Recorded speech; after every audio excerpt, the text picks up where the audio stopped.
నమస్తే ST news కు స్వాగతం. నా పేరు కిరణ్మయ్. ముందుగా హెడ్లైన్స్. రాష్ట్ర విద్యుత్ శాఖ మంత్రి కళా వెంకట్రావుకు విశాఖలో అపూర్వ స్వాగతం. సీఎం చంద్రబాబును ఉత్తరాంధ్ర భగీరథుడిగా అభివర్ణించిన మంత్రి. విశాఖ తీరంలో కనువిందు చేయనున్న TU-142 యుద్ధ విమానం. ఈ ఎయిర్ క్రాఫ్ట్ లో పనిచేయడం గొప్ప అనుభూతిని కలిగించిందన్న పైలట్లు. All India road transport workers federation మహాసభలకు వేదిక కానున్న విశాఖ. 1000 మంది ప్రతినిధులు హాజరవుతారన్న CITU నేతలు. ఘనంగా జ్యోతిరావు పూలే జయంతోత్సవాలు, నివాళులర్పించిన KVPS నేతలు.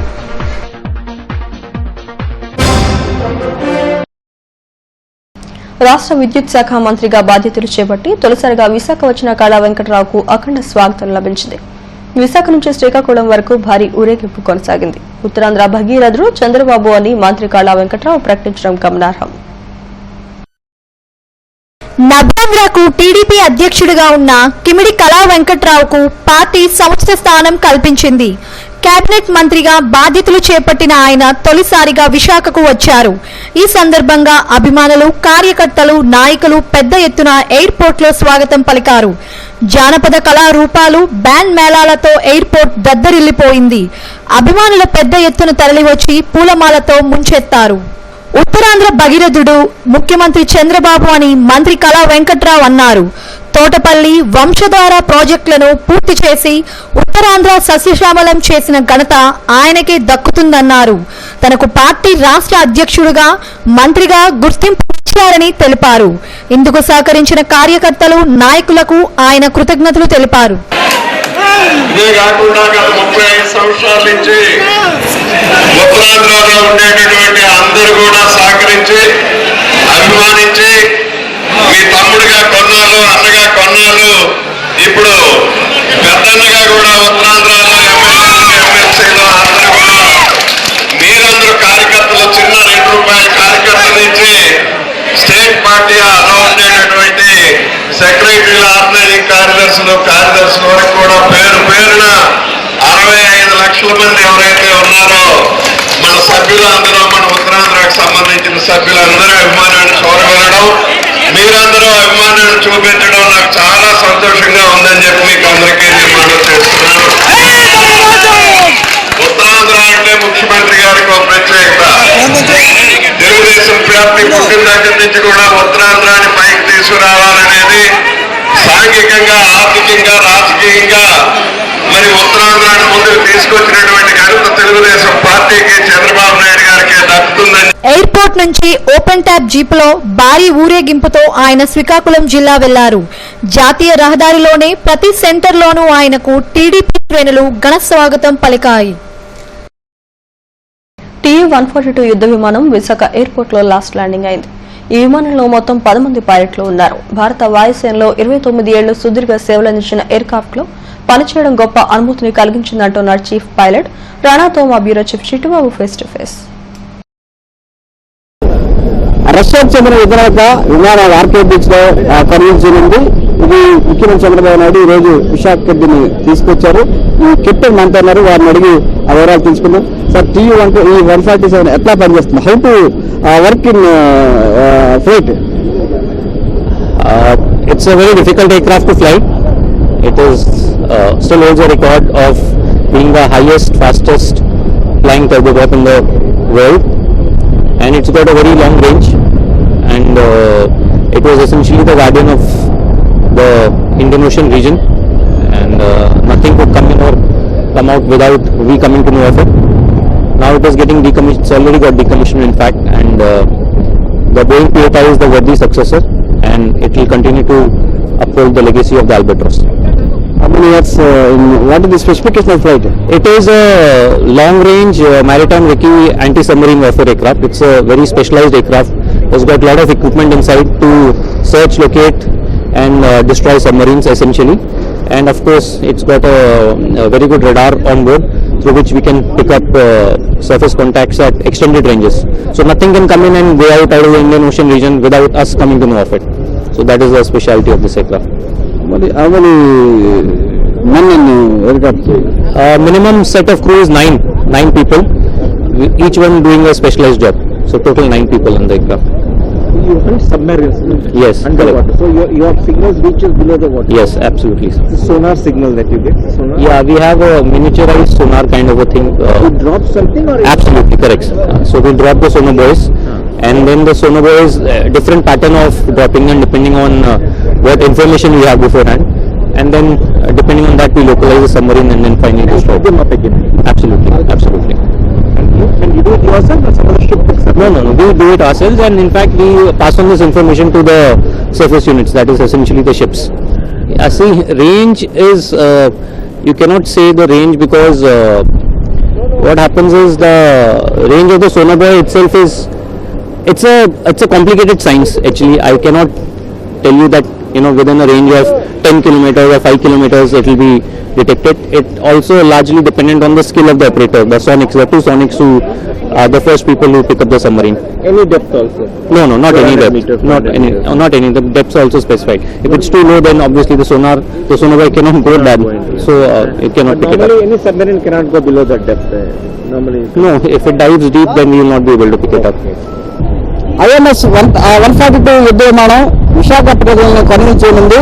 ఈ రోజు 29 సంవత్సరాల పాటు వాయుసేనలో పనిచేసినటువంటి ఈ INS 142 యుద్ధ విమానం ఈ రోజు ముఖ్యమంత్రి చంద్రబాబు నాయుడు లాంఛనంగా INS డాగాలో స్వాధీనం చేసుకుని రాష్ట్ర ప్రభుత్వానికి స్వీకరించారు. దీన్ని ఆర్కే బీచ్ లో ప్రజల సందర్శనార్థం టూరిజం శాఖ ఆధ్వర్యంలో దీన్ని ప్రజల సందర్శనార్థం ఏర్పాటు చేయడానికి రాష్ట్ర ప్రభుత్వం ఏర్పాటు చేసింది. కేవలం శ్రోతో చిత్రబాబు INS డాగా నుంచి. అఖిల భారత రోడ్ ట్రాన్స్పోర్ట్ వర్కర్స్ ఫెడరేషన్ 10వ జాతీయ మహాసభలకు విశాఖ వేదిక కానుంది. జూన్ 4 నుంచి 6వ తేదీ వరకు విశాఖలో తొలిసారిగా ఈ మహాసభలు జరుగుతున్నాయని సిఐటియు నాయకుడు ఎం జగ్గనాయుడు తెలిపారు. ఇందుకు సంబంధించిన పోస్టర్ను సిఐటియు కార్యాలయంలో ఆవిష్కరించారు. దేశంలోని 29 రాష్ట్రాల నుంచి సుమారు 1000 మంది ప్రతినిధులు ఈ మహాసభలో పాల్గొంటారని చెప్పారు. రవాణా రంగంపై దేశవ్యాప్తంగా 11 కోట్ల మంది ఆధారపడి జీవిస్తుంటే ఈ రంగాన్ని తుంగలో తొక్కేందుకు ప్రభుత్వాలు ప్రయత్నిస్తున్నాయని ఆరోపించారు. రవాణా రంగం కార్మికులు ఎదుర్కొంటున్న ఇబ్బందులు చర్చించి తీర్మానాలు ఆమోదిస్తామని తెలిపారు. కేంద్ర ప్రభుత్వం పార్లమెంట్ లో ప్రవేశపెట్టింది. ఈ బిల్లు గాని పాస్ అయ్యేలాగుంటే ఈ రంగం మీద ఆధారపడినటువంటి మొత్తం కార్మికులు ఇతర సెక్షన్లు అన్ని కూడా తీవ్రంగా నష్టపోతారు. ఉపాధి కోల్పోయే ప్రమాదం అనేది ఉంది. ఆర్టీసీ నిర్వీర్యం కాబడుతుంది. అలాగే ఈ లైసెన్సులు జారీ కానివ్వండి, రెన్యువల్స్ కానివ్వండి, రిజిస్ట్రేషన్స్ కానివ్వండి, ఇవన్నీ కూడా గవర్నమెంట్ ఆఫీసులలో దొరుకుతా ఉంది. ఇదంతా ప్రైవేట్ వ్యక్తులు కట్టబెట్టేదాని కోసం ఈ బిల్లు ప్రతిపాదన అనేది పెట్టారు. ఆ విధంగా పర్మనెంట్ ఉపాధి కోల్పోయే ప్రమాదం అనేది ఉంది. కాబట్టి అన్ని రకాలుగా నష్టదాయకున్నటువంటి ఈ ఎంవీ యాక్ట్ సవరణ బిల్లుని వెంటనే ఉపసరించుకోవాలని చెప్పని ఈ రోజు దేశవ్యాప్తంగా లారీ యజమానుల సంఘాలు కానివ్వండి, ఆటో కార్మిక సంఘాలు కానివ్వండి, ట్యాక్సీ సంఘాలు కానివ్వండి, అన్ని రంగాల ట్రాన్స్పోర్ట్ సంఘాలు, ట్రేడ్ యూనియన్లు కూడా ప్రభుత్వం మహాత్మా జ్యోతిరావు పూలే 190వ జయంతి సందర్భంగా కులవివక్ష వ్యతిరేక పోరాట సంఘం ఆధ్వర్యంలో సైకిల్ యాత్ర నిర్వహించారు. జిల్లా జడ్జికోట్టు వద్ద ఉన్న పూలే విగ్రహానికి పూలమాల వేసి ఆయనకు శ్రద్ధాంజలి ఘటించారు. అనంతరం జగదాంబ, సూర్యాబాగ్, సరస్వతి పార్కు, డాబా గార్డెన్స్ లో మీదుగా ఈ సైకిల్ యాత్ర సాగింది. స్వతంత్రం వచ్చి ఎన్నేళ్లైనా కులవివక్ష పోలేదని ఆందోళన వ్యక్తం చేశారు. విద్య ద్వారానే సమాజం అభివృద్ధి చెందుతుందని నేతలు తెలిపారు. 70 సంవత్సరాలు గడిచినప్పటికి కూడా ఈరోజు దళితుల యొక్క పరిస్థితి ఎక్కడ వేసిన గొంగలు అక్కడలాగే ఉంది. అలాగే ఈరోజు టీడీపీ, బీజేపీ విధానాల వల్ల దళితులు పూర్తిగా నష్టపోతున్నారు. ప్రైవేటీకరణ ముందుకు తీసుకొచ్చి దళితులకి విద్య, వైద్యం వంటి సౌకర్యం కలగకుండా తీరని అన్యాయం జరుగుతుంది. దళిత సంఘాల యొక్క డిమాండ్లను పక్కన పెట్టి వాళ్ళు తన అజెండాల్ని పూర్తిగా దళితులకి వ్యతిరేకమైన చర్యలతో ఈరోజు ప్రభుత్వాలు ముందుకు పోతున్నాయి. కాబట్టి దళితులకి ఎస్సీ, ఎస్టీ సబ్ ప్లాన్ కింద కేటాయించిన నిధులు కూడా సక్రమంగా అమలు చేయకుండా మొత్తం నిధులన్నీ అంబేద్కర్ 126వ జయంతిని ఘనంగా నిర్వహించాలని నిర్ణయించినట్లు దళిత సేన రాష్ట్ర అధ్యక్షుడు పాల్తెట్టి పెంటారావు తెలిపారు. ప్రెస్ క్లబ్ లో ఇందుకు సంబంధించిన పోస్టర్ను ఆయన ఆవిష్కరించారు. ఐక్యరాజ్య సమితి అంబేద్కర్ జయంతికి పిలుపునిచ్చిన నేపథ్యంలో ఈ ఏడాది నిర్వహించే జయంతి వేడుకలకు ప్రాధాన్యం ఏర్పడిందని అన్నారు. లౌకిక రాజ్యంలో మతాన్ని చొప్పించకుండా కేంద్ర రాష్ట్ర ప్రభుత్వాలు పాలన కొనసాగించాలని ఆయన డిమాండ్ చేశారు. మహోన్నతంగా నిర్వహించాలని చెప్పి దళిత సేన ఒక కార్యక్రమాన్ని తీసుకుంది. ఆ కార్యక్రమాన్ని రేపు ఏప్రిల్ 14న నిర్వహిస్తా ఉన్నాం. ఈ సందర్భంలో త్యాగానికి ప్రతిరూపమైనటువంటి వీరిరువురి యొక్క జన్మదినం సందర్భంగా కేంద్ర రాష్ట్ర ప్రభుత్వాలకి 2 ముఖ్యమైన డిమాండ్స్ని విన్నవించదలుచుకున్నాం.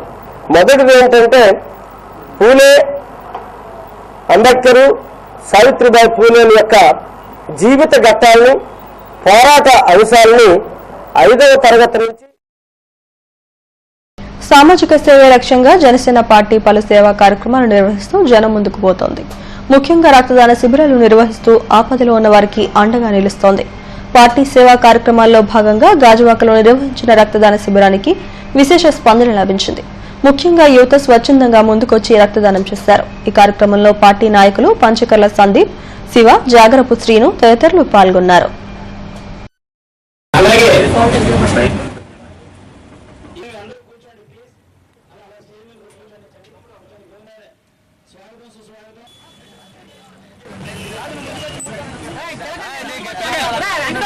ఈరోజు గాజువాక జనసేన యూత్ ఆధ్వర్యంలో మెగా రక్తదాన శిబిరం ఏర్పాటు చేయడానికి కారణం ఇప్పటి వరకు 60 యూనిట్స్ సేకరించి ఇప్పటి వరకు మరియు క్యాంప్ ముగియడం వరకు 150 యూనిట్స్ సేకరించాలి. ఇప్పటి వరకు మా పవన్ కళ్యాణ్ పేరు మీద 12 బ్లడ్ బ్యాంక్ చేయడం జరిగింది.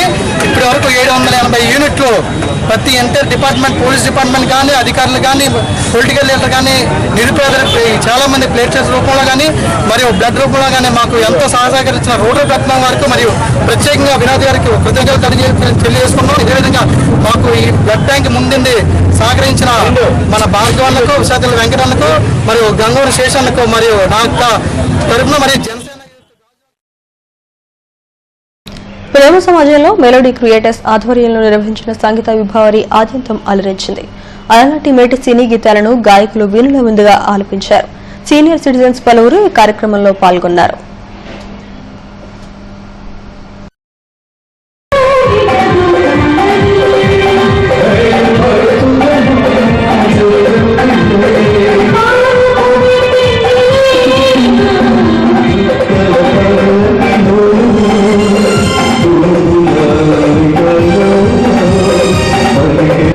వాయిద్య కళాకారుల స్ఫూర్తి ఎంతైనా ఉన్నదనేటువంటి విషయం విశాఖ నగర వాసులు ప్రపంచ దేశాల్లో దాని చెప్తున్నారు. అది మా విశాఖ వాసులకే గర్వకారణం. మెలోడీ క్రియేటర్స్ సత్యనారాయణ గారు కానివ్వండి, మరి మిత్రులు చంద్రబాబు గారి ఇదంతా కూడా చక్కని. ఓల్డ్ జైల్ రోడ్ సెట్టివలజ వీధిలో కోదండ సీతారామ కళ్యాణం సందర్భంగా భారీ అన్నదాన కార్యక్రమాన్ని నిర్వహించారు. స్వామివారి కళ్యాణోత్సవం ముగింపు సందర్భంగా ఈ కార్యక్రమాన్ని నిర్వహించారు. 27వ వార్డు వైకాపా అధ్యక్షుడు బత్తిన నాగరాజు, పితాని ఆనంద్ కుమార్ తదితరులు ఈ కార్యక్రమంలో పాల్గొన్నారు.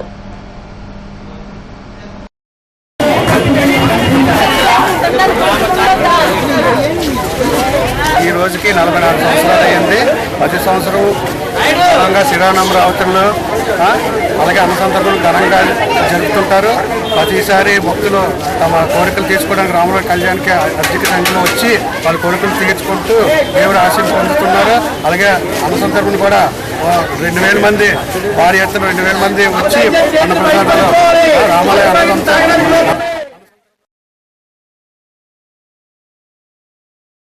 ఆరిలోవ హెల్త్ సిటీలో నూతనంగా నిర్మించిన క్యూబన్ ఆర్థోపెడిక్ హాస్పిటల్ను ఈ నెల 11వ తేదీన ముఖ్యమంత్రి చంద్రబాబు నాయుడు ప్రారంభించనున్నారు. ఈ కార్యక్రమానికి సంబంధించిన వివరాలను హాస్పిటల్ చైర్మన్ డాక్టర్ రమణమూర్తి వెల్లడించారు. సుమారు 6 అంతస్తుల భవనంలో 23 ఓపీలు, 7 ఆపరేషన్ థియేటర్లు, అత్యాధునిక సిటీ ఎంఆర్ఐ స్కాన్ తో పాటు 100 పడకలు ఏర్పాటు చేస్తున్నట్లు తెలిపారు. ఇవి కాకుండా ట్రామా కేర్ తమ ప్రత్యేకతగా తెలిపారు.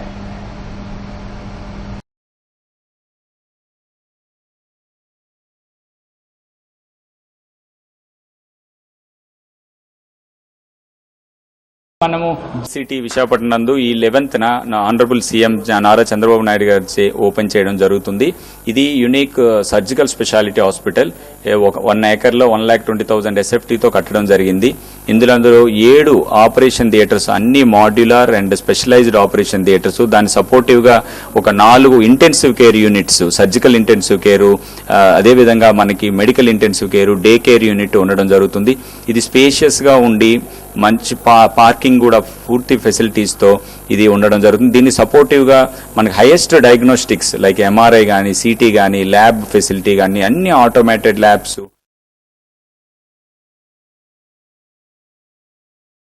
వేసవి దాహార్తిని తీర్చేందుకు తెలుగు తమ్ముళ్లు ముందుకొచ్చారు. తమ వార్డుల పరిధిలో చలివేంద్రాలు ఏర్పాటు చేస్తున్నారు. ఇందులో భాగంగా 34వ వార్డు రజక వీధిలో ఏర్పాటు చేసిన మజ్జిగ కేంద్రాన్ని రజక చైతన్య సంస్థ అధ్యక్షుడు రాజమండ్రి నారాయణ ప్రారంభించారు. చంద్రబాబు ఆదేశాల మేరకు రాష్ట్రం వ్యాప్తంగా ఇటువంటి సేవా కార్యక్రమాలు నిర్వహిస్తున్నట్లు ఆయన వెల్లడించారు.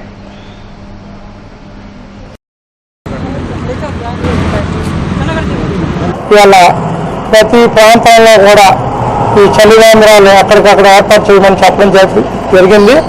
అందులో భాగంగానే ఈరోజు విశాఖపట్నం నార్త్ కాన్సి 34వ వార్డులో ఇవాళ ఇక్కడ Sivashankar Reddy colony national highway రోడ్లో ఈ చలివేంద్రం ఏర్పాటు చేయడం జరిగింది. ప్రధానంగా ఎండ తీవ్రతను బట్టి ఈవేళ చాలా రోడ్డు మీద వెళ్ళే వాళ్ళు చాలా ఇబ్బందులు పడుతున్నారు. దాన్ని ఇక్కడ చెట్లు తీవ్రత తీర్చుకోవడానికి 2 నిమిషాలు ఆగి ఈ చలివేంద్రం దగ్గర కొంత ఈ దారి తీర్చుకొని వెళ్లేందుకు సమాజాభివృద్ధికి రచనలు దోహదం చేస్తాయని బిఎస్ఎల్ఎం జనరల్ మేనేజర్ రాము అన్నారు. రామాబాయి బుద్ధ విహార్ ట్రస్ట్ ఆధ్వర్యంలో ప్రముఖ రచయిత సిహెచ్ సుబ్బారావు రచించిన చైతన్య దీపికలు పుస్తకాన్ని ఆయన ఆవిష్కరించారు. వాస్తవికత, నైతికతపై ఆధారపడి ఉన్న ఈ పుస్తకంలో ప్రజలను చైతన్యవంతం చేయడానికి 1680 సూక్తులు ఇందులో పొందుపరిచారు. ఈ కార్యక్రమంలో బౌద్ధ సంఘాల ప్రతినిధులు నవీన్, శ్రీనివాస్ తదితరులు పాల్గొన్నారు.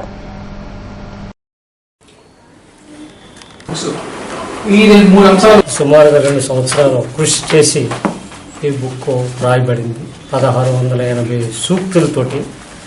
సూక్తులు ఎందుకంటే చాలా మంది ఎక్కువ చదవలేరు కాబట్టి తక్కువ సెంటెన్స్ తోటి చెప్పదలుచుకున్న. వార్తలు ముగించే ముందు హెడ్లైన్స్ మరోసారి. రాష్ట్ర విద్యుత్ శాఖ మంత్రి కళా వెంకట్రావుకు విశాఖలో అపూర్వ స్వాగతం. సీఎం చంద్రబాబును ఉత్తరాంధ్ర భగీరథుడిగా అభివర్ణించిన మంత్రి. విశాఖ తీరంలో కనువిందు చేయనున్న TU-142 యుద్ధ విమానం. ఈ ఎయిర్ క్రాఫ్ట్ లో పనిచేయడం గొప్ప అనుభూతిని కలిగించిందన్న పైలట్లు. All India road transport workers federation మహాసభలకు వేదిక కానున్న విశాఖ. 1000 మంది ప్రతినిధులు హాజరవుతారన్న CATU నేతలు. ఘనంగా జ్యోతిరావు పూలే జయంతోత్సవాలు, నివాళులర్పించిన KVPS నేతలు.